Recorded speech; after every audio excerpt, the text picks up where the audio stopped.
Hello, everybody, and welcome to GoIndieNow's live panel discussion show. We are here in the month of February, the month of love, and we're going to profess our love for the genre of horror today. I have an esteemed panel with us to talk about the genre. They're all very versed in said genre, and I'm real excited to talk to them. I'm real excited for all of you joining us. Thank you so much for being here and watching our show live. And we will be taking questions in the chat. So if you have a question for us, please just write it in the chat and I'll grab it and make sure that I get it in the rotation. I am Joe Compton. I am the host of Go Indie Now, and I am an author. I wrote a crime thriller. I have written horror in the past. And I hope to do so again in the future. I have also made horror films, and I hope to do that again in the future as well. Right off the bat, I just want to say one small thing, and it's kind of a public service announcement, so bear with me. I just want to mention that in light of what has gone on in the United States just recently, in fact, yesterday, that we make art, and art is something that we truly believe in and love to do, but it is art, and we do it for the sensibility of make-believe and to give an escape. That in no way reflects anything about what's going on in our world right now, and we're not making any political statements or saying anything about, because of the nature of the horror genre. We're actually going to talk a little bit more about the all-encompassing aspects of horror, not the blood and goriness of it so much. We will touch upon it because it's just natural to do so, but we are really going to concentrate on what horror encompasses, which is an actual art form, and it is done brilliantly by my panel. And so I just want to say that up front. We all grieve for the tragedy that happened, and it in no way reflects the subject matter that we're talking about tonight. So with that being said, I want to go ahead and let my panel introduce themselves. I'll go from my left to right, which starts with Miss A.F. Stewart. Okay, so I'm A.F. Stewart, also known as Anita. And I write horror, mostly short stories, and I also write horror poetry. And I've written one weird horror paranormal romance novella. Awesome. All right. Mr. Con Lavery, you are next.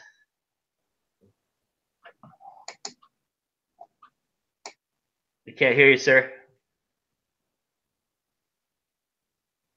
No. No, now you're muted.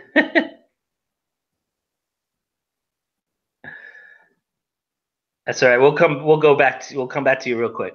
All right, Mr. Michael J. Elliott. Hi, I'm Brianna of Tuck. No, sorry, that's who I was role-playing last night in bed. No, I'm actually Michael J. Elliott, author of Portraits of Dread and Choice Cuts, A Bite from the Dark Realm. And I'm also host of the Dark Realm Diaries, which is a movie and book review channel. And I try and keep the emphasis on the indie world and indie authors and filmmakers. It's fine if you go mainstream. It's fine. We appreciate that. I mean, of all the people who know so much about horror, you're probably the guy who knows the most. So you'll probably have the most knowledge about the indie community. So, but if we touch upon mainstream, that's fine. I know the holy name of King will probably be evoked tonight, and that's all right. So let's go ahead and I think Con, are you still working? Can you hear me? Yeah, there you go. Go for it. There. Okay, that explains why you guys couldn't hear me before. Yeah, so I'm Con Lavery. I write horror, dark fantasy, and thrillers. yeah, I'm also a graphic designer by trade, so I tend to, those skills kind of blend together quite a bit, doing like layouts and book covers and whatnot. So yeah, and I'm in Edmonton, Alberta. Nice. Awesome. All right, Mr. Mike Pilgrim. Hey folks, it is kind of 2 a.m. where I am at the moment. I'm 2 coffees deep and I'm about a half a can of Magners in. My name is Mike Pilgrim. I am a horror writer, bald person, Halloween nut, and all-round kind of putz, and expect little and nothing from me because that's what you will get, and that's pretty much what I can bring to this table here. I've written a few things. They are negligible at best, but I'm at present working on my magnum opus in big inverted commas, a series of Halloween content short stories. Well, Halloween themed, Jesus, there's the beer straight in. Novels called Pumpkin Guts, which is basically Goosebumps for adults. It's blood and boobs and misbehavior and all the other terrible stuff and a seriously bad sense of humor if that's your kind of thing. But yeah. Looking forward to this, and as always, Joe, this is a great time, so thanks for having me. Thank you for being here, sir. You are a gentleman and a scholar, to be sure. I'm glad you think I'm a scholar. That my mother will be so proud. I will call her immediately. After the show. Okay. Pippa, you are up.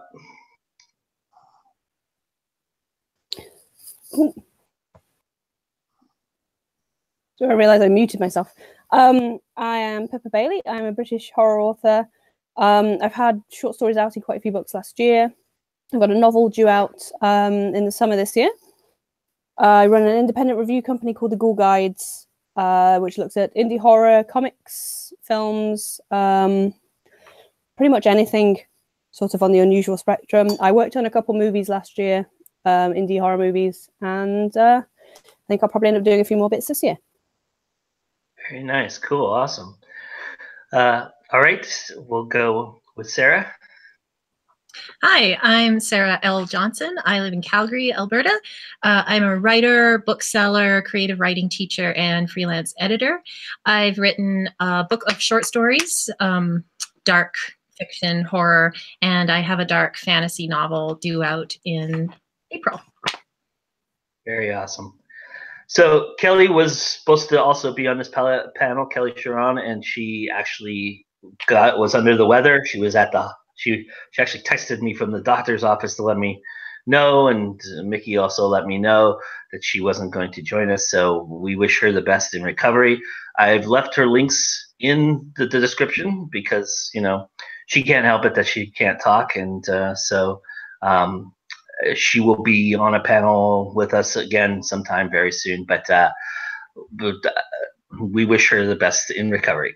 That being said, I do have an incredible panel with me already, and that was going to be for women and for men, but and it being women horror, the horror month, women celebrating women in horror. See, I haven't had anything to drink and I can't talk. So, I wanted to have a lot of female representation here. Just unfortunately, things happen. But I have 3 very, very awesome ones. So I'm very excited to talk to them about that. And I want to know from each of you as we get going here, what is it that you personally love about writing horror?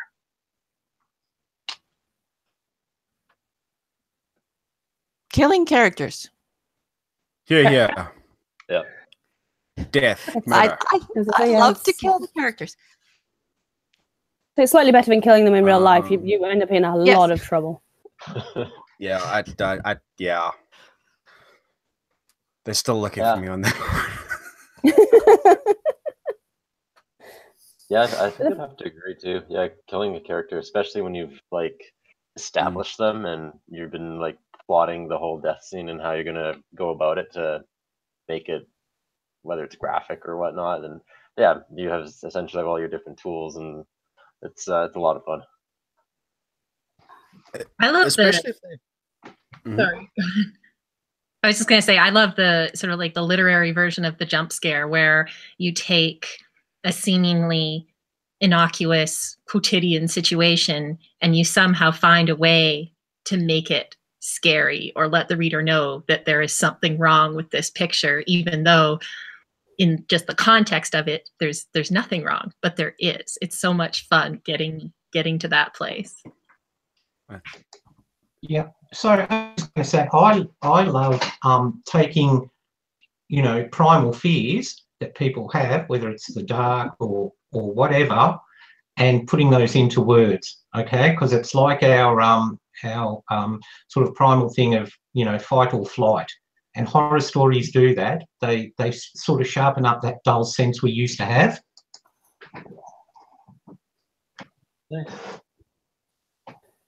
I love to make people's skin crawl. That's it, really. I think I just like to do that. I like to make people's skin crawl. I like to make them uncomfortable. I like to make people really uncomfortable. Isn't that kind of magical? Words on the page, and suddenly your reader doesn't feel safe where they are. Like you're nowhere near, but because of what you wrote, they're sort of like, oh, Yeah, that's powerful. Like magic. When you scare yourself, you kind of get to like halfway through a paragraph and you got to kind of take the headphones off and look behind you and turn all the lights back on because you've actually got yourself into a state. And you got to kind of continue writing with your back in one of the corners just so nothing sneaks up on you. I've actually given myself nightmares doing research. I had this nightmare of this demon on my back clawing me, and I woke up sweating and everything, and I thought, why do I do this to myself?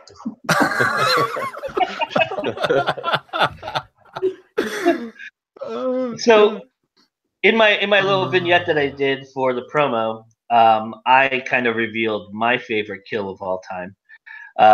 And this goes along. I actually had this question in here, but I'm going to defer to the panel or to the chat. And Mr. J.B. Taylor had this question as well. And he wanted to know, what is the most creative way you've offed a character? Oh, I like this question. I had a story that came out last year, and I had my character strapped into an electric chair that worked in reverse, so it sucked the electrical impulses out of her body, and she was slowly incinerated from the inside out. That was kind of fun.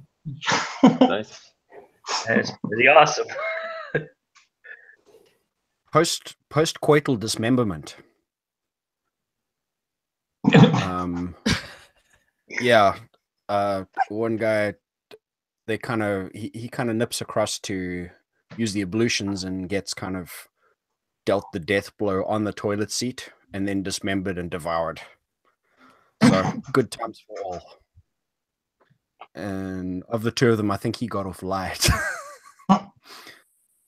So yeah, it's like that scene in Hellboy where it's just like the boots and like pieces of his toes left. Oh, crikey. Come on, Mr. Elliott, you've got to have a good one. I was just going to say, mine was in probably my short story, How Does Your Garden Grow?, where two unemployed guys break into this show garden with the idea of stealing the takings, and all the little garden gnomes come to life, and the ones that have got their little fishing poles wrap them in fishing wire and drag them. One of them sticks a pickaxe through one of their heads, and the other one has his nose held while lumps of dirt and grass are fed into his mouth till he suffocates. All good family fun. Yeah. I had one of my creatures eat someone alive once. That was a fun story to write. It was actually it's a story within my book Ruined City. It's all connected short stories. Anyway, and then there was this one didn't die, but she was tortured by demonic acid rain. Ooh. Nice. Yeah, that was fun to write. I had a character swallow a sewing needle. Ooh. I don't know if she died. I imagine she did. That's how the story ends. At least she wishes she died. Yeah, that's kind of one of those wish you were dead situations. It's just That'd at some make point for in the interesting. future, she's just really uncomfortable and pulls out a scarf. Yeah, like Just swallows a bowl of wool and starts a business. Mr. Lavery, do you have a good one for us? Fully organic. Actually, it's funny you mentioned that because yeah, the Oh, he might. my favorite was yeah, one of the characters ended up getting decapitated by a plant, man-eating plant. You went robotic, sir. You're frozen. You froze up on us. Oh, can you hear me now? Yeah, there you go. Got you. Yeah. Okay. Okay, you yeah, have to elaborate on that. Elaborate on the plant. It. Oh yeah. Yeah, the plant. I researched a lot into symbiotic relationships and how animals live with each other and do they do it with plants, and the whole concept of the story is about plants that grow inside the person. So eventually, when they start to get old enough, the veins or the vines will actually start to rip off the person's head. Oh sweet. Like Triffids with attitude. Yeah.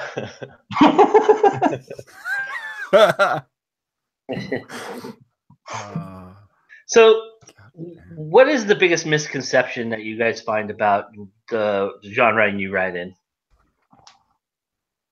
I think what you said earlier about what's happening in the world, and that by writing about this stuff we're somehow glorifying it or glamorizing it or fetishizing it.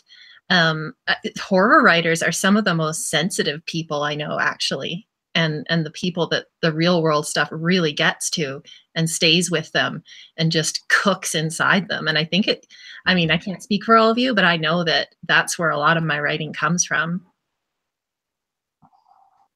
And I think people don't understand that. They think we're dark, gloomy, morbid people. And generally speaking, horror writers, I find, are not that way at all.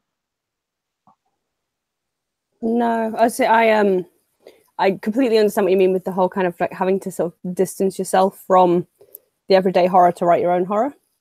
So I deal with a lot of horror, so I would call it natural horror in my day job.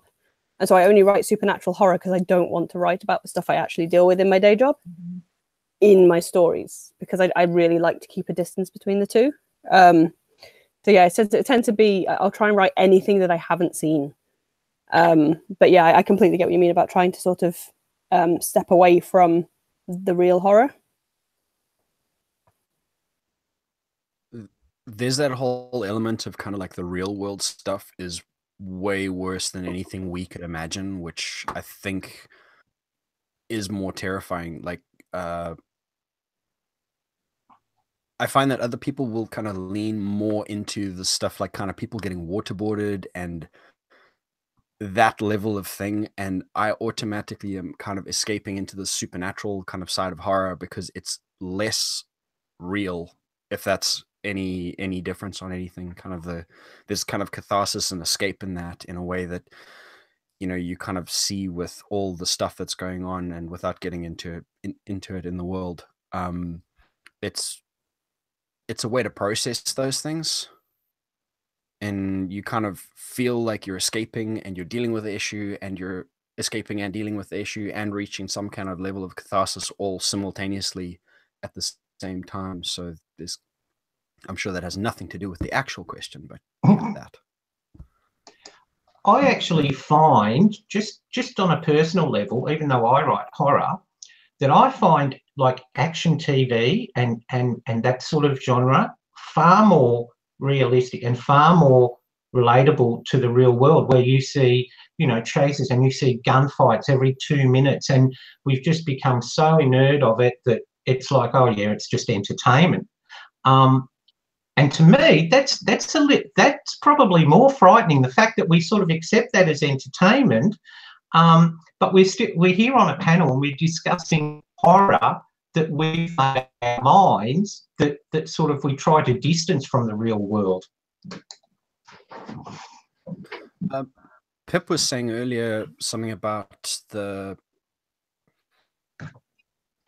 exactly that with the kind of conventional TV. So you've got kind of Game of Thrones, and people say, no, no, no, I'm not into horror. I can't put up with that. I can't deal with that stuff. But actually, you know, you've got this kind of serious torture, gang rape, glorification situation that's just in the popular culture at the moment, and kind of we're the lepers, which I don't quite fully understand. I think it's comparatively the same as metal music or rock music. The guys look at metal musicians and rock musicians and people with leather jackets and tattoos and stuff like we're these kind of weird, deviant people, but actually we've dealt with a lot of this internal angst in a healthy way. Whereas you go to kind of dance clubs and people where they're kind of, and in the bathrooms, all the mirrors are broken, there's blood all over the floor, and there's always a fight in the parking lot, you know? Yeah. Why punish somebody when you could decapitate them in a book? No, exactly. And that's kind of the healthy response to something. Yeah, it is a catharsis, writing horror. And I think reading it too is a catharsis. Well, there's two like different kinds of people. Like there's people who watch a scary movie or read a scary book and it's just awful because they're scared and they don't like it's just a terrible experience. But then there's people probably like all of us that watch a scary movie or read a scary book and it actually, we're scared, but it stimulates pleasure centers in our brain. And we actually take notes too for our own benefit. Yeah, I find Twitter is very scary at 2 a.m. in the United States. Most of the internet is kind of scary at that. I'll leave it at that. I won't go into that. But yeah, in the chat, Christy Stratos mentioned that a big misconception is that gore equals horror, and that doesn't necessarily is the case. I mean, a lot of what comes from horror is deep in shadows and in our minds, just like Michael said. I think that Michael hit it right on the head there. That was really well said, sir.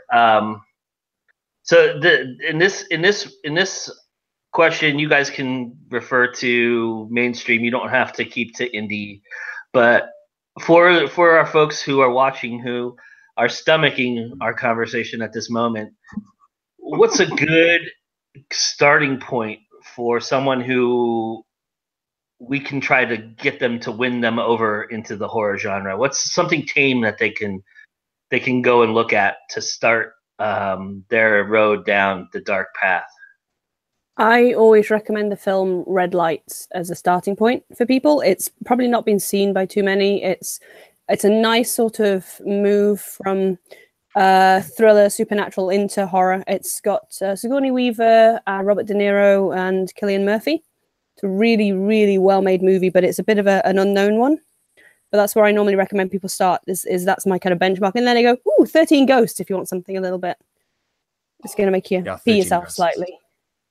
Yeah, Matthew Lillard's acting in that will scare you alone. That's my favorite actor. I'm not even kidding. Oh God! Come on, anybody else? I'm sorry, Pip. I didn't mean to. I'm just trying to think because, like, I think the split is that you've automatically got this kind of gore thing, like what Christy was saying, that kind of gore doesn't make it horror. But at the same time, I think the way to lean into it is to go spectacle, kind of creature feature. I think that's a good place for people to start, where they can kind of just enjoy the process of kind of seeing this thing, enjoying in that direction. I think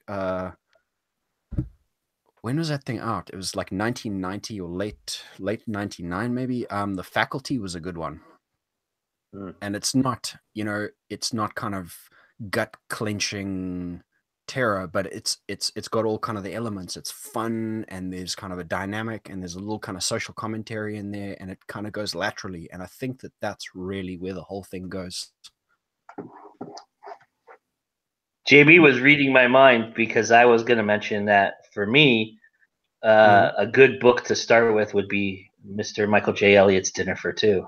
I think that's a really good starting point for anybody who wants a little bit, wants to know what a little bit of psychology is, but But that one has a little bit of grossness to it, but it's tongue in cheek wise, and I think that's what softens it. So the whole point with that, when I did that story, Joe, was because I love Britain and I'm a real Anglophile, and I just had this image in my mind of, you know, like this devastated world and two upper class people trying to keep up appearances, you know, and here they are walking over rubble and broken, you know, things and everything, trying to sit down at a restaurant and have a meal when there's nothing in the world left, you know, except rodents and stuff like that. And they're reading the menu like two people who are, you know, trying to decide whether to have Dom Perignon or not. And for me, that's where, you know, the horror came in, you know, like with what they were eating, because that would gross us out, you know. But the humour was from they're trying to keep up the appearance of nothing's wrong, you know, carry on, stiff upper lip, all that sort of thing.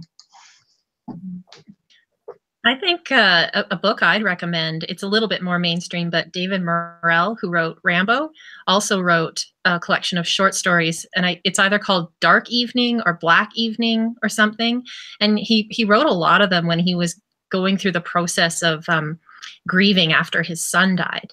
And some of them aren't even really supernatural. A lot of them are. There's no real gore, but they are tremendously well done stories, and some of them are in your face scary, but a lot of them are just leave you feeling unsettled and you don't even really know why. They're so good. I mean, I would recommend it to anyone who likes horror, not just people looking to dip their toe in.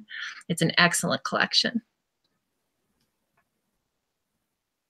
The one that I found would be good for people looking in is I quite enjoyed Stephen King's Cell.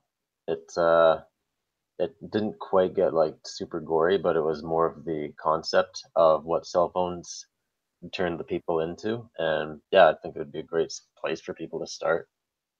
Some of Stephen King's stuff gets really messed up, but that one I found was relatively more on the tame side. people in the chat are mentioning that Pippa's Trump Apocalypse might be a good place to start. Oh, that was written. That's a bad story.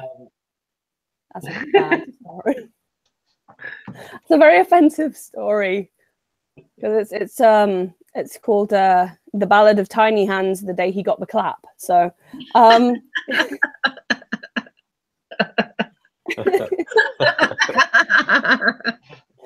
it's a little bit of an offensive story. It's a fairy tale. So I think it starts off, once upon a time in this land, unfortunately this time is now, a bigoted ignoramus, and I won't go into political, you know, but yeah, that one was a lot of fun to write, but it's a total bizarro story. It's not like anything else I've written. It's horrible and fun. Well, Joe, there goes your politically neutral rating.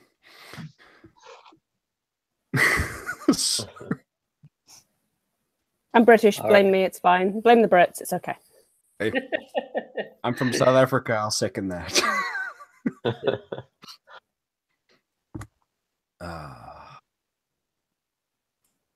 I'm trying to find, because just on the writing spec, which you said, Sarah, about the David Morrell book, I haven't read any of his other stuff, but he wrote a particularly interesting book about writing, and I'm just trying to find the title. It was pretty decent, but one of the cornerstones of his whole thing for that was no matter what happens when you're selling your movie, retain the merchandising rights, because apparently he's been living off Rambo lunchboxes for the last 20 plus years. Nice. So we had another question from the audience, which was from Marnie Kate, and she wanted to know, do you think your writings can influence a fragile mind to try and replicate what they read? Can you repeat that, Mr. Joe? Sure. Marnie Kate asked, do you think that your writing can influence a fragile mind to replicate what they can read? And I kind of touched on this at the beginning. I mean, we don't really, you know, it's kind of touching that sore spot right now in our culture. But you feel free to answer it, everybody. I don't think so. I think there's always way more going on. If someone is disturbed and decides to try and replicate what you've written, it isn't about what you've written. It's about them. And that's just kind of something they've latched onto. I really don't. I mean, there have been studies that sort of debunk the whole are violent video games linked to violence in life. And it just, there's no provable correlation. Yeah. The only time... Oh, sorry. Well, I was going to say I agree because, I mean, if someone is disturbed enough to go that far, they're going to find an excuse, whether it's your writing or a TV show or just something else entirely. So, I mean, I don't think it really influences anything too much. So the only time I've ever seen sort of life imitating art is when there's a movie and the characters in the movie are killing people based on stories and things like that. I've never heard of anything unless I've missed something. I've never known of anybody killing something based on a book, sort of going around killing people based on stories. And I think it would be incredibly hard for anyone to try and replicate anything in any of my stories because, again, it's all supernatural based. It's things that you wouldn't find. Well, there were those two little girls in the Slender Man thing. Ah, creepypasta stuff, yeah. But the one she was schizophrenic, like she's a severely mentally ill young lady. So if it wasn't Slender Man, it would have been something else. Also, too, like to defend us all, I can't speak for everyone, but I know I don't write stories about, snipers and things like that, even though that's horrifying. So I, don't have anything that someone could latch onto.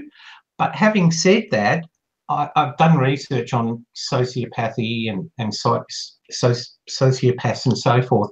And I did read of a case study where one man linked earthquakes in California and around America with the time, certain people died. And he got it into his mind that if he murdered people at certain times, he'd prevent earthquakes. Now, I'm not saying that, go out and write a story about an earthquake murderer, but I'm just saying we can't be responsible for someone's mindset, We're basically there to entertain. Obviously, we've got to limit ourselves in certain ways, but I think, too, that, as Pippa said, I've never heard of anyone going out and committing a horrific crime based on a book or a movie or, video games, even though they've tried constantly to, put that link there so that they've got an easy cause and effect, it makes it all black and white. I think what you were just saying about the earthquake thing, it's human nature to look for patterns. It's human nature to try and find commonality in things. And more often than not, you'll find that people are doing things out of a need for finding stability, finding reason, trying to find an understanding in their kind of the world where they can't make sense of things. And then looking at mental illness and people's reaction to different types of mental illness. But I completely agree with the whole kind of people are seeking patterns. And that's where you tend to find a lot of the damage comes from people going, if I do this, it'll stop this from happening. If I do these 3 things, it'll create this other thing. And it's all just down to human nature being a bit messed up sometimes. Yeah, and we tend to want like kind of a quick fix for a lot of things too. So it's that relations that kind of close and shut case with that, and that's kind of what you're off as. Sorry, you're going to say something, Mike? No, it's fine. I guess it's kind of the whole, like what Pip and Mike was saying. It's the lucky underwear story, kind of the guys win the Super Bowl, and those are the underwear you wear for the rest of your natural life every time the guys play against somebody else. It's kind of correlation and causation and everything gets mixed up. But I do want to add this from Scream, is that quote from Billy Loomis, and he says, "Now, Sid, don't you blame the movies. Movies don't create psychos. Movies make psychos more creative." As much as we kind of can't put any of this stuff down specifically to we might have kind of created this situation, or we might have done this, or we might have done that, or we might have written something that somebody has taken on. I think that at the same time, you know, the kind of witch hunts and all that stuff around kind of video games and metal music and all that crap that just doesn't, it seems like an excuse for things that people do. People are going to make excuses for what they do regardless. But at the same time, you can't deny that if you see something cool on TV, you know, before you know it, you're buying a jacket. Like these really tight jeans that everybody's wearing, it's a complete travesty, but everyone's wearing them because for some reason, somebody up there has decided that they look cool and everyone's wearing them. You know, nobody wants to see your package clung that tight. There's nothing sexy about it. I'm sorry. I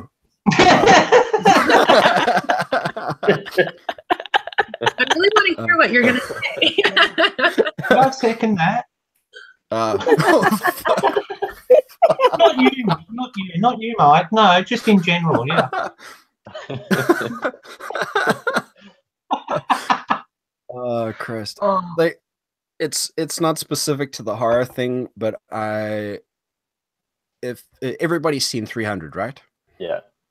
And there's that moment where you've got kind of what's his name, Jared Butler, who incidentally, I might add, is from this area that I live in, like right here.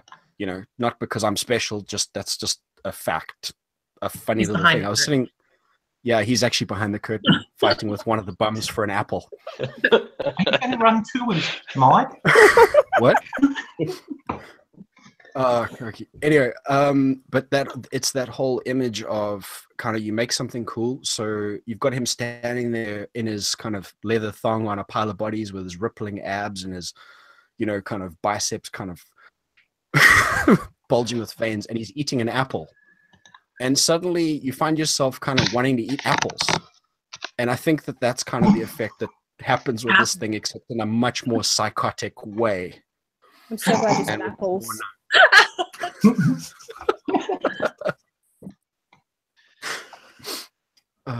Okay, so I'm gonna shut up now.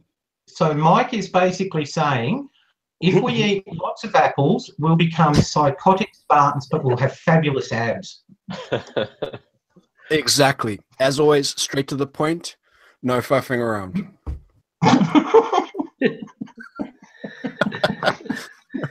All right. Also standing on a back pile on of track a little bit.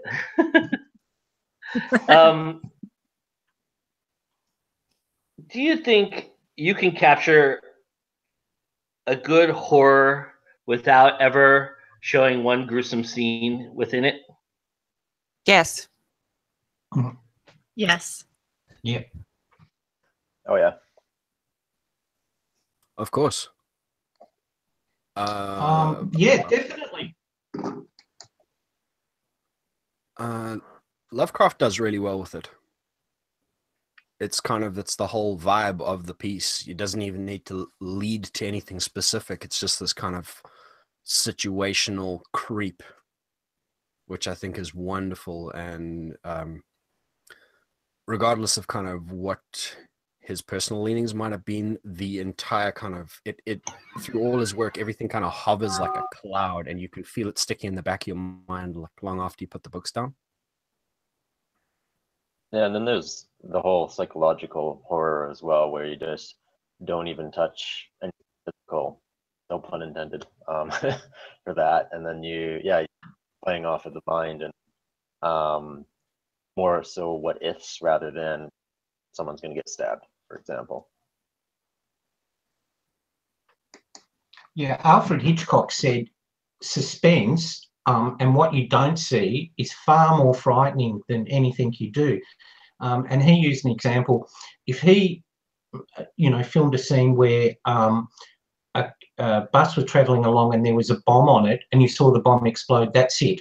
It's suspense gone. But if you saw that scene with people getting on and off the bus and then the bomb ticking away, you've built up suspense without anything happening.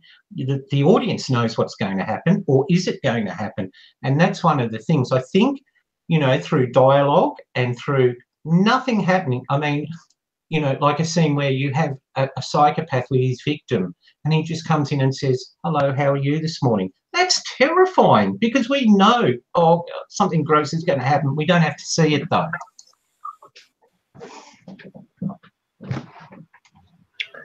Sorry, everybody. I was having connection issues there. I love ending stories on suspense. Sort of ending them with that what if kind of moment. But I always said when I started writing I was not going to write gore, and the novel I'm working on there's no real sort of gore or anything in it. But I've found as it goes on, I really like writing it. I like writing things that plop and explode and splat and just make it blah. I mean, there's certain things I won't write, but it's something I just have enjoyed writing. It's like I've got a story that ends with a guy being propositioned by the devil. He has to remove people's eyes, give them to the devil in order to keep his sight, and it comes down to the final decision between him dying or finding another pair of eyes for the devil. And it ends with him going after his newborn son with a spoon, and that's where the story stops. You know, so it's like it's suspense, but really horrible, gross suspense, because it's just I end up falling back on like stuff that makes you go bleh. You know? That's a very dedicated description. The bleh. It's apropos though. I think we all understood it. Do you think do you guys think that horror that's out to just kind of scare you or make you jump, that lacks character development, can be really classified as horror? Do you guys find that insulting when you guys are watching something like that, or is there a different level that you can appreciate that on? It's horror. It's bad writing. I mean, yeah, that's still horror. Yeah, it is. I mean, but there's kind of a campy aspect to it too, which can be fun, especially for someone like me who likes bad movies. So yeah, I think it can be appreciated on a certain level. I mean, it's not like it's not going to be award-winning at any time soon, but you know, it's fun, and it's kind of an escape as well in that some way too. I think you're talking about something like a different kind of thing, like, you know, just pure camp that is aware of what it is. That's stuff you can enjoy and it can be fun. But I guess I'm thinking of people who think, okay, I'm going to write a horror story, and elements of horror are just these really shallow interpretations of the genre and things like that, where it doesn't show, like, if anything, it's a clear lack of understanding of the genre that's on display. Well, yeah, I mean, if there's a lack of understanding, I mean, then there's some things that are just so bad that they're good too. You know, I mean, there's like I have a great appreciation for bad things. I mean, there are some things that are so bad they cannot be enjoyed in any form whatsoever, whether it's horror or anything else. Wait a second. Have you seen my movies? Wow, you must have seen my movies. They cannot be appreciated in any context. Let me tell you. Which movies? Now you open that can of worms. Now you got to bring the goods, sir. Oh no, the movies you'll never see. Don't worry about it. Just ignore that I even made that comment. Are you sure? Yeah. Is it like Piranha 3D? I'm quite sure.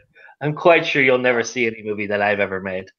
I think I burned every copy. There might be one or two lingering, but I'm pretty confident that I've gotten rid of them all. Is it? I'm trying to think of some terrible title here. I think we'll probably go around the table and come up with terrible titles for Joe's movies that he hasn't released. It can be the new Dracula. I have no doubt that could happen. Yeah, well, I'm not even going to tell you the title, but just in case there's something out there so that somebody can search for it and find it. Dude, Sharknado was made, so let's be honest. Like, anything you put out can only be an improvement. But that's a good example of a movie that knows what it is. It's not trying to like haute cinema or anything. And also movies like Friday the 13th. Now, none of us would expect that one of the characters there is going to be a PhD student, you know, who has, you know, a degree in ancient archaeology or anything. they're cannon fodder, and we know that. So we don't invest a lot of emotional time in, because like A is going to get flashed to death in 5 minutes, then B, then C, then D. I mean, so that's what they are. They're basically, popcorn fodder. Those sort of films are. Yeah, they just kind of go for shock, and particularly with films, but not with books. It annoys me so much when they just use the loud shriek in a really fast scene, and it has nothing to do with actually building any suspense, and it's just going for loud volume to scare someone. Well, in the books that expect you to care, it's like when the character is clearly, like you said, set up to be just cannon fodder, and then they are shot from the cannon, and it's clear that the author wants you to care that this happened. And it's like, but you haven't done anything to, immerse me in this character and make me care. So if they don't want you to, that's fine, but it's in sort of like the less well done. I'm not going to go off on one because I did this the last time, but Jigsaw was exactly like that. Basically, within the first kind of 10, 15 minutes, I categorically didn't care about anybody. And not only did I not care, is that kind of when they graphically got murdered, I cared even less than I didn't care at the beginning. And I think that's a crime, and it's an insult to the people watching, reading, taking in your story, because at the very least, you got to feel something. And if, not to be all kind of Bible quotey here, but there's that whole thing about kind of God says something to the effect of kind of, you must be hot or cold. If you're lukewarm, you'll get spat out. And I think that kind of is very, very relevant to this. I think that was an advertising from Tetley, actually, Mike. What, for their Lipton range? Yeah, I think so. Mouthful of lukewarm tea. She's like, no tea jokes. Tea jokes not allowed. Tea jokes not allowed. Yeah, it is. There's too much booze flying around here this evening for tea jokes. Well, and Anita brought up a really good point, and I think this leads into my next question, which is, what's one element of a horror story you like to write that necessarily wouldn't be classified as part of a horror? Is it humor? Is it something that you like to throw in there, like a little nod to something, or what is it that you guys like to write that has an element of reality or relatability or even just pun or fun that would lend itself to your stories and still keep in the context of your stories?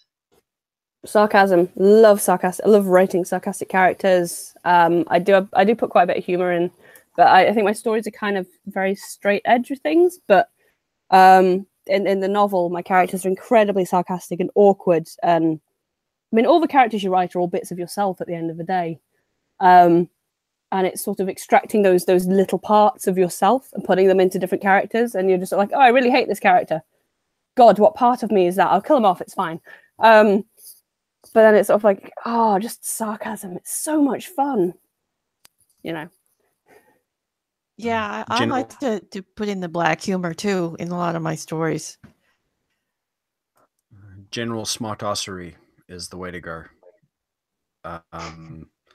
It's kind of, you get to, in some effect, say all the things that you don't get to say in your day-to-day life, and have and win all those arguments and those battles that you totally lost. And you woke up kind of 3 weeks later in the middle of the night and went, that's what I should have said. Damn it. I'm writing a story. I'm down with the humor as well. I have a lot of humor in my stories, but I also find that when I'm writing a story I know is a horror story, it's almost always about love, people who love each other, and the dark side of that. I think, horror, again, humor, because it kind of, horror and humor just go so well together. But I think for another one, and I've noticed I tend to do it quite a bit with my writings, is nightlife, like whether it's concerts or a club or at a house party and drugs and all that. Like I just really enjoy writing about those kinds of people. Yeah, I don't. It's a enjoy that and cults. Those are the two things I quite enjoy throwing into any story that I work on. I guess that makes I know- complete sense. Sorry, like No, go for it. because you don't really necessarily want to be writing about people sitting at their desks being miserable. You know, kind of it is an escape after all. Yeah, Um, yeah, and it's fun, like because they're letting loose and supposed to be having a good time, but then something bad happens. So we're at work is for a lot of people, work is already hell. So yeah. Well, nothing says good time like ritualistic sacrifice in a cult. Yay! Sorry, Pip. As I say, I like anti-redemption. It's like giving characters every opportunity to redeem themselves and make the right choices and save somebody or do something right. And at the last hurdle, they all go, screw it, I'm gonna go do this instead. You know, and it's like they just fail to redeem themselves at every possible opportunity. I think that's why almost all of my characters die, because they're horrible people. All right. I have 3 last questions for you all, and two of them are from the audience.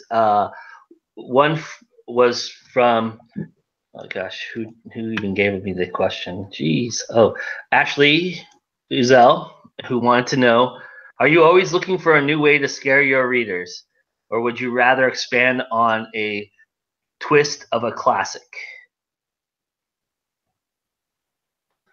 Or excuse me, expand on or twist a classic, I should say. Sorry, I misread that. I'm probably more about the twists, I think, because I do like to have the twist ending, and like take the classic characters and the classic demons and whatever, and do something strange with them.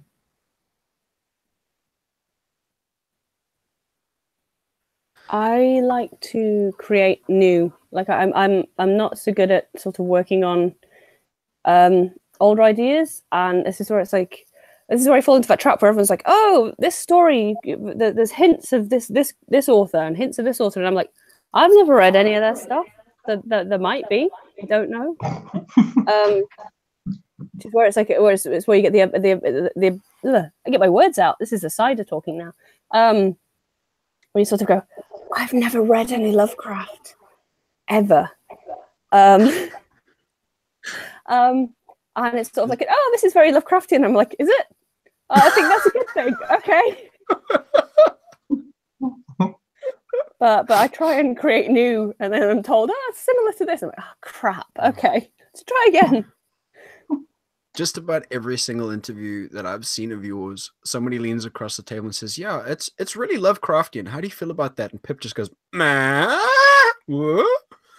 And there's this moment of just dead silence, and they're kind of like, yeah, because the Lovecraft. And you're like, and more with a cider. I just haven't read any of this stuff. I'm terrible. I only really read indie stuff. I'm terrible for it, because it's like people are like, oh yes, these books by Stephen King and this by Clive Barker and blah blah blah, and I'm like, oh yeah. Careful saying that here. You're about to get swamped with review copies from everybody in the chat. No, I have no time to review anything.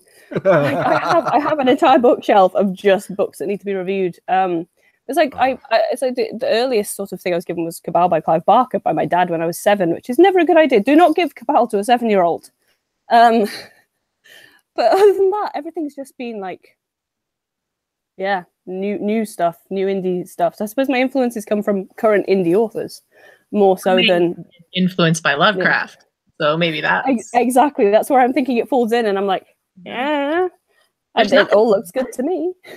There's nothing really new. I think we're all just kind of trying to come up with new interpretations of, like you've heard it said, and I don't know if it's true for you guys, but you kind of, I find myself writing the same story over and over in different ways. Like at its heart, at the center kernel, it's always about the same thing. It just has different stuff around it. So I don't know, like we can't help but be influenced by classic stuff, even when we think we're doing something completely new. Yeah, it was really funny when I started writing. A lot of people in my review said, "Oh, Michael J. Elliott, you know, there's a twist. There's always a twist." And I thought, did I write twists? I didn't think I wrote twists. Oh, maybe I did. And one of the prime examples was, which wasn't a horror story. Well, I suppose it's sort of like is a bit of a horror story in one way. Mr. Westcott's Christmas. I wrote the ending of that, and I thought everyone will see the ending coming. Nobody did. And all the reviews said, "Oh my God, there's such a powerful ending in that." I'm going, oh, okay, thanks. That's nice. So I don't consciously try to write a twist, but I must just get it in there somehow. And I like twists that maybe, like Pippa said, you know, she likes sarcasm and all that sort of thing. I like that too, you know, where an ending, the character may, you know, be sarcastic about what they've gone through, or they may, you know, dismiss it as, you know, nothing major. So, yeah. I didn't think it was so much a twist, but I thought it was apropos of what was going on in the story. I thought it really made sense to the way it ended. It surprised me, but it was really when you look back on it, it makes a lot of sense. By the way, Mr. Westcott's Christmas is my second favorite short film or short story of all time, so I'm going to talk about it. But and I do think there's an element of horror to it because there's a darkness and a loneliness to the story that kind of adds your personal touch, Michael, which, you know, has that naturally, you know, elements in it. So I totally think that it is. I mean, I wouldn't classify it as a horror story, but I think it has kind of like a Poe-like horror in it, in some respect. But it's funny you said that, Joe, because it actually started off life many years ago. Now, I suffer from mental illness, and a group here in Australia that is a support agency was asking people or friends or relatives of people who suffer from mental illness to contribute, you know, art, whether it be drawing, painting, you know, sculpture, filmmaking, whatever. And I just come up with this idea for a short film, and I couldn't get the cast together. I couldn't get, you know, financing. It was only going to be very short, of course. And years later, it just morphed into Mr. Westcott's Christmas. And yeah, I can see what you're saying there, Joe. There is some of me in there, you know, and the fears and all that sort of thing. So yeah, so thank you. That's lovely of you. I want to know from each of you, I want every one of you to answer this question for me, and that is, what are you looking to contribute to the horror genre in the future? What are you looking at doing something innovative, and can you give us some idea of something that you want to accomplish within the horror genre that you haven't yet?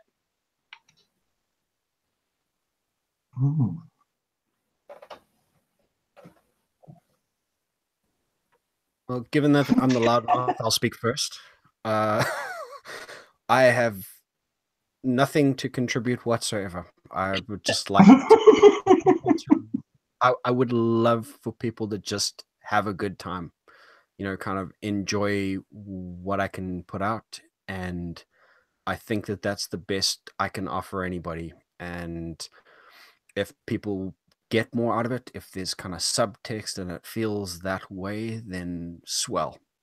But I think going into this with this kind of, I'm going to change the world with my story, doesn't work.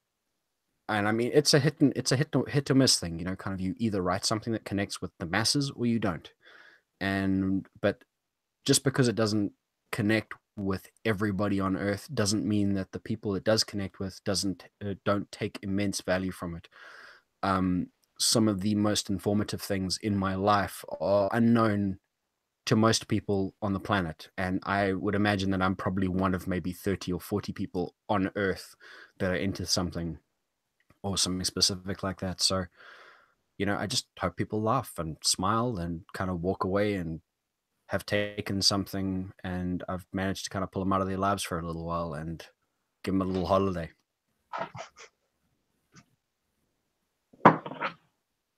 I think actually, as part of like the last question too, I love cliches. I think they're a lot of fun. So when I'm writing, I always try to like look at those and whatnot. So for contributing to horrors, like how can you still make a cliche interesting, which is pretty tough. So yeah, it's kind of what I like to want to contribute to the horror. But yeah, same. I just want to write stuff and have people enjoy it, because yeah, horror is supposed to be fun.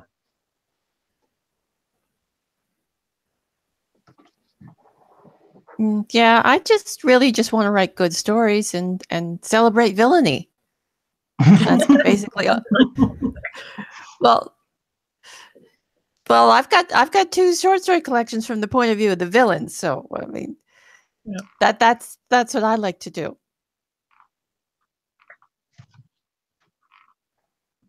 Well, I'll be the snob here, and I'll just say what I'm trying to do is, I mean, obviously just write the best stories I can, but in terms of if I had to say what I want to bring to the genre, it's a literary resonance, a more sort of cerebral resonance that makes people think about stories long after they've put them down. And just to be a woman writing in a genre where we're still called woman horror writers. Like, we're not just writing horror. It's always sort of prefaced with, oh, wow, this is different and new. And women are writing some incredible horror. And if I can be a part of that and, you know, just increase our presence to the point where we're all just horror writers, and it doesn't have to be prefaced with the fact that, you know, we have certain chromosomes or whatever. I didn't even know that was a thing, just to kind of get slightly off topic there. Yeah, I didn't know people go out of their way to say women horror writer. Well, I mean, it's Women in Horror writing, Women in Horror Month, and I mean, I really appreciate all the work that people put into it and try and celebrate women writing horror, but I would love for there to be a time where we don't need that. Yeah. Is it, you know, I think that's really an interesting point. Sorry, getting off topic, but I was just wondering, is it because of our roles in society that women are the nurturers, the mothers, the carers, so we're not meant to, you know, have yucky things coming from ladies, whereas the men can eviscerate someone or disembowel them, and that, yep, that's what men do. And I'm just wondering if that's sort of, if the ladies on the panel have to work harder to sort of show, look, we can do this too, you know, like, yeah, we might be mothers and whatever, but yeah, hey, we can behead people with the best of them. We've just got more pen holding options. That's it.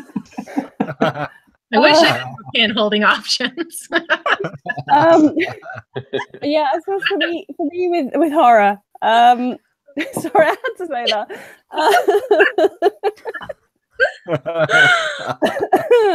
Again, I swear that's just a side of talking. I'm not this horrible in real life. Maybe.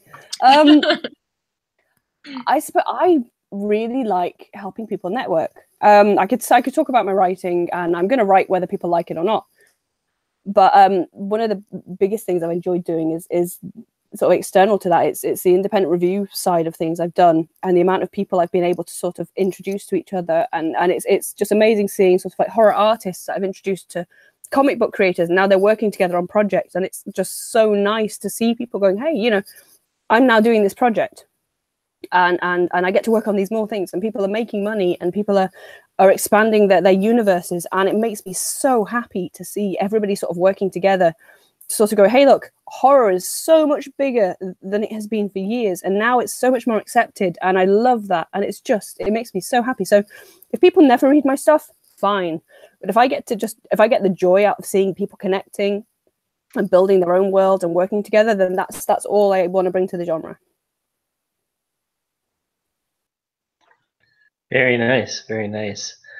So JB Taylor asked the infinite question. I'm gonna tweak it, JB. I hope you don't mind. He asked what your favorite horror film was, or horror book, horror film. But I'm gonna tweak it. I want each of you to give to the audience one they should go out and seek that normally would not be part of the mainstream. Something that would be abstract, or something that you find very, very much about the genre, but it's not something that would be well known. So rack your brains with that. And while you're thinking about that, I'm just going to say one thing about the women in horror thing. And the only thing, I mentioned this in my rant in This Week in Indies, but I think ultimately what we all want to be known as is artists. You know, we just want to say, I'm an author, I'm a writer, I'm an artist. And I think that it's important, though, to have months like this and things like this, because it does put the spotlight on you ladies who are writing incredible things and doing incredible things. And for that reason, I think it's important. So, but I do think that we need to start having the mentality that good art is good art. It doesn't matter where it comes from and who's saying it. So, but that being said, do you guys, anybody want to jump in with their answer? Well, yeah, okay, no, go for it. Go. You sure? Okay. Yeah. I read a book last year called Nascent Decay, which is an indie book. And it's a sci-fi horror that really feels like it should be in the Star Wars canon. Absolutely fantastic. The author is called Charles Hash. I can't recommend it highly enough. It's my favorite book of 2017. It's brilliant. And movie-wise, the sort of within the, I suppose, horror to some degree, and it's more sort of the horror and tragedy of loss. And that would be the film The Fountain, which is a Hugh Jackman movie. Tells the story of him living 3 different lives, and the loss of his wife and the loss of himself over these 3 different time periods. And that's a bit of an obscure one, really arty, but I enjoyed that one. Darren Aronofsky, very nice. Yeah, I'm going with an obscure movie too. It's called Frailty, and it's Matthew McConaughey. I think Bill Paxton. And it sets up a preconception in the entire movie that just turns itself on its head at the end, which I love. And so, yeah, that's the one you should really seek out and watch. It's great.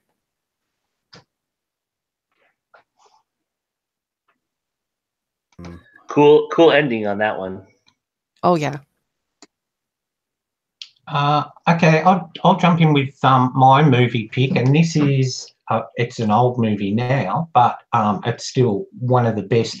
And it gets back to, you know, if you wanted to explore horror, what would you suggest? And this one's called, it's got 2 titles because it got released and renamed in America, I think, but it's known as The Haunting of Julia or Full Circle, and it stars Mia Farrow, who, after the death of a child, she moves out and she moves into a home that's supposed to be haunted by this child ghost. Well, it's part ghost story, part revenge, and the ending is just so subtle. It's just brilliant. So I would thoroughly recommend that. And just because I can't think of a book off the top of my head, another great one is Twisted Nerve, okay, with Hywel Bennett and one of the Mills girls, the youngest one. Brain's gone, can't think. But yeah, check that one out too. Hayley, sorry, Hayley.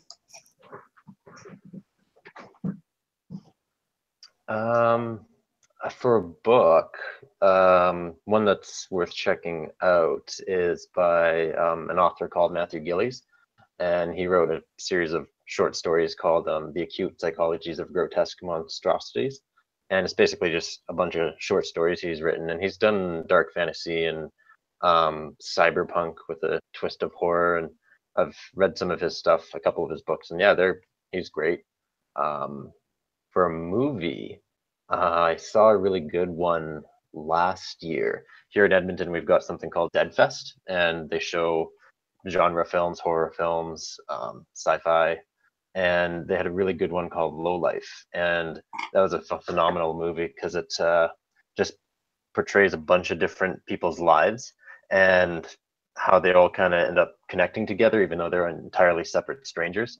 It was an advanced screening, but I'm pretty sure it's out now, so that's a great film to check out.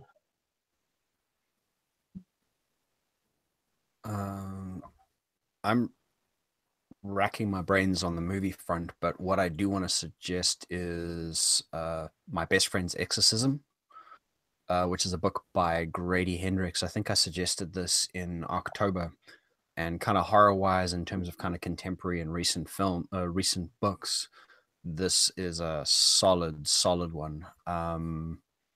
It's basically, it deals with two kind of childhood friends, and the one girl, nobody turns up to her birthday party at all. She gets completely ostracized. Some other not all that pleasant girl basically schedules her birthday party for the same day, and I think she's got ponies and jumping castles and clowns and all that stuff just out of spite, so nobody goes to her birthday party. And by kind of a twist of fate, these two girls become friends as a result of this other girl being the only one who comes to her birthday party. And then it's set on this backdrop of the most amazing music with kind of Genesis and 80s and X-Men comics and just everything in the background.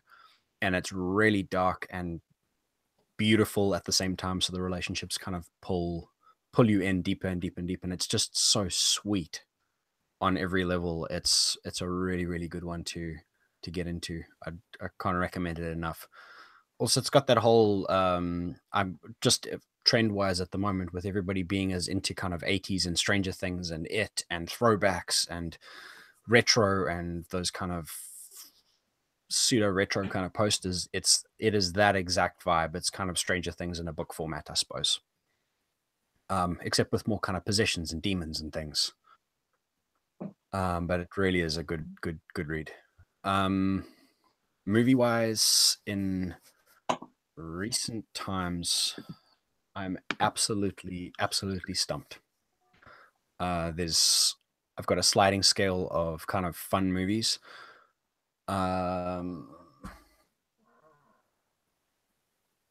Off the top of my head, I'm gonna just say Trick or Treat, because I think it's just a solid film. It's got kind of an anthology setup.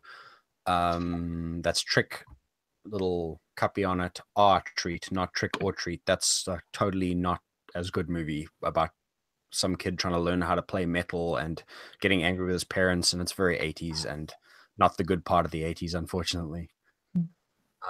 But the Trick or Treat is a 4-part anthology film that's all tied together. It's based on a Halloween evening. There's a really fantastic kind of werewolf segment in it, which makes the movie worth your time just in and of itself. And then there's also kind of a lovely little kind of mascot thing for kind of the horror community and Sam and all the rest. And I'm going to stop talking now because I'm talking too much. So somebody else talk, please.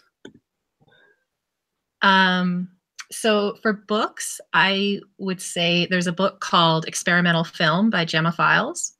And a lot of people sort of like in the horror community know about her, but she's incredible. This book, it has everything. It's got the real life horror. It's got supernatural horror. It's got tech horror. It's kind of like all set against the backdrop of the history of the Canadian film industry. And it's very weird. And it was the first book I've read, one of the only books I've read like in recent memory that actually scared me in a way that stayed with me. So I would really, really recommend reading Experimental Film by Gemma Files. For movies, speaking of horror anthology movies, there's that one called XX, and it's 4 short films directed by women. And it's really good. The first one is the box adapted from a Jack Ketchum story. And it's so well done. Like, I cried. I'm a really tough nut to crack that way. Really well done.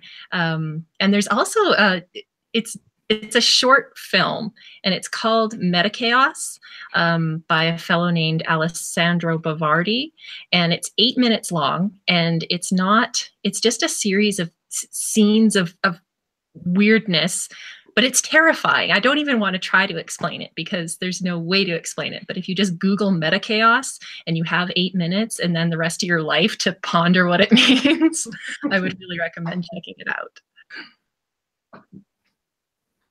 Very nice, very nice. Well, I racked my brain about the book thing. I'm not sure if I have a really good one. I think anything written by anybody on this panel is worth it. Horror Haiku by A.F. Stewart is really awesome if you want to creep yourself out with poetry. And then you have Con Lavery, who did Seed Me, which is very awesome. And Michael J. Elliott, who has some great collections. Pippa and Sarah, I haven't got into your stuff yet, but I'm going to. And whenever Mike decides to release that opus of his, hopefully sometime soon, I will make sure to indulge in that as well, because I'm sure it's going to be amazing. But the movie I wanna mention is it's a foreign film, but it's one that I know a lot of people know and have heard of and thought of, but a lot of people haven't given it a shot, and that's Let the Right One In. It's a fantastic. You want to talk about a movie that preys on your imagination and doesn't allow you to see the gruesomeness that goes on, because it's not about the gruesomeness. It's actually kind of about a love story between two people who have connected, and it's about bullying too. So there's a little bit of a message there, but it's a fantastic film, and I highly recommend it. It's one of my all-time favorite horror films. It's at least of ones that have, been heard of but rarely seen, and I definitely recommend you go check that out. And the dialogue in it is very minimal, so the subtitling it's all done through emotions and looks, and it's very amazing. One of my all-time favorites. So definitely check that out. And again, check out everybody on this panel. I'm going to let them tell you where we can find each of them in just a second. And I just want to say thank you very much for this great panel. I hope some folks out there, I know, had to eject because we were getting a little gruesome, but I do think that we talked a lot about the encompassing genre and in its fullest. So I really appreciate all of your canter and everybody contributing. It was fantastic. So with that being said, I'm going to go right to left this time. So Sarah, you're going to start. You can find everything about me on my website, sarahljohnson.com. You can find my books, you can find my Facebook and my Twitter there as well. And if you give me a shout out, I will shout back. So nice. Pippa? Okay, you can find me on Facebook. I think it's Pippa Bailey Author. You'll probably find me on Facebook more than anything else. My website is pippabailey.co.uk or pippabaileyauthor.com. You can find, if you just literally look up Pippa Bailey on Amazon, you'll find all the things that I've been in. The latest being was 100 Word Horrors, I think, that came out a couple weeks ago. And I've got a few more things coming out in the next month or so, I think. But yeah, you can just look me up, you'll find me. Just find the picture and click and stuff like that, hopefully. Nice. All right, Mr. Pilgrim. Again, my name's Mike Pilgrim, and I apologize for that and for everything I've said previously and everything I will say in future. If you want to find me, best place to spot me is on my site. That's mikepilgrim.com. That's mykpilgrim.com. I'm around on Twitter most of the time. Facebook, you can find links at my site's the best place to spot me. I do YouTube videos on occasion. It hasn't been since October because I've been a little distracted with lifing and living in cardboard boxes and fighting bums for food and all that other good stuff that you do to stay alive. But Yeah, thank you very, very much, Joe. It's always a pleasure, and I look forward to climbing into bed and staring at the ceiling and not sleeping for the next couple of hours. Sorry, man. I really appreciate you and Pippa being here so early. It really means the world to me. I really appreciate that so much. It's an absolute pleasure. Don't let my narkiness distract from it. But I do got one question: who had to eject, and where were we gruesome? Yeah. I want to know.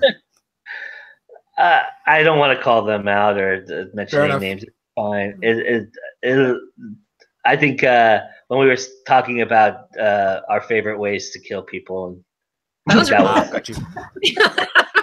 I'm really glad it wasn't the pen holding. Yeah. I'll change my answer to overdosing someone with Ovaltine. There, that's nice. That's family friendly. Oh, yeah. Via obesity and Mr. Elliott, go for it. Mr. Elliott, go ahead. Oh, okay. Thanks for having me, Joe. As always, it's been a pleasure. You can find me at Facebook and my author page /horror bloke. You can also find me at the Dark Realm Diaries, where I do my reviews and so forth on YouTube.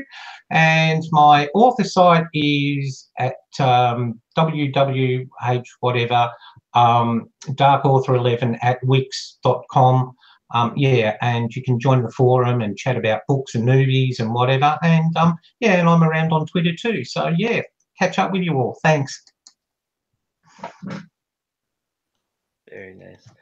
All right, Mr. Lavery. Yeah, thanks for having me. Great to catch up with some people I know and meet new people. Find me at conlavery.com, which is KONNLAVERY.com.